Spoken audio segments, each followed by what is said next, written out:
안녕하세요. 꼬꼬미 파파 강 목사입니다. 오늘은 2월 23일 맥체인 성경 읽기 해설을 하겠습니다. 오늘 말씀의 주제는 리더의 삶입니다. 출애굽기 6장은 모세를 리더로 세우심입니다.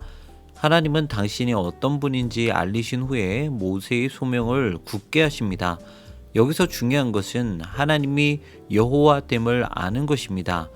여호와라는 이름은 보통 하나님과 백성들 간에 맺어질 언약의 관계를 드러낼 때 사용됩니다. 그래서 여호와 하나님을 안다는 것은 하나님께서 우리의 하나님이 되신다는 의미이죠. 하나님은 우리와 인격적인 관계를 맺으시는 분이며 그 방법은 바로 언약입니다.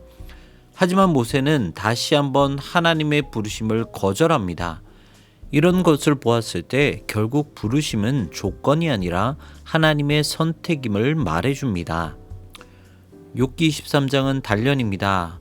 여기서 핵심의 말씀은 내가 가는 길을 그가 아시나니 그가 나를 단련하신 후에는 내가 순금같이 되어 나오리라 라는 말씀입니다.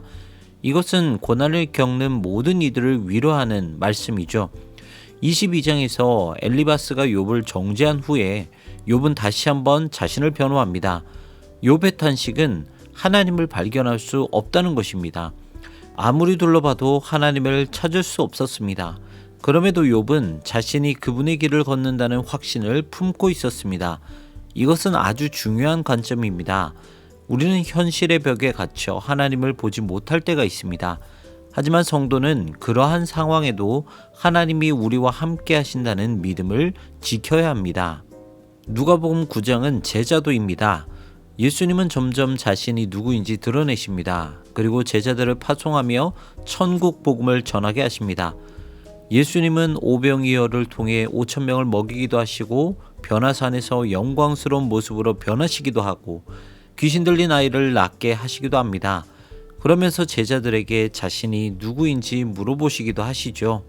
그리고 제자들에게 제자도가 무엇인지를 가르치십니다. 제자는 자기를 부인하고 날마다 자기 십자가를 지고 주님을 따르는 사람들입니다. 예수님이 누구인지 정확하게 아는 사람은 비록 예수님을 볼 수 없다고 해도 제자의 길을 걷는 사람입니다. 고린도전서 10장은 영광을 위한 부르심입니다. 본문에서는 좀 더 구체적인 제자도에 대해서 말씀하고 있는데요. 핵심 말씀은 31절에서 너희가 먹든지 마시든지 무엇을 하든지 다 하나님의 영광을 위하여 하라 라는 말씀입니다. 제자는 우상 숭배를 피해야 합니다. 그리고 각종 미신적인 행위에 참여해서도 안 됩니다. 하나님 이외에 다른 것들을 섬겨서도 안 되고 자기 유익이 아닌 남의 유익을 구해야 합니다. 결과적으로 제자는 하나님 나라의 영광을 위한 디딤돌이 되어야지 걸림돌이 되어서는 안 된다는 것이죠. 어느 시대나 그래왔듯 예수님의 제자로 살아간다는 것은 쉽지 않습니다. 하지만 믿음의 선배들은 예수님이 보이지 않는다 할지라도 순교까지 각오하며 믿음을 지키셨습니다. 물론 오늘날은 이렇게까지 하지는 않습니다.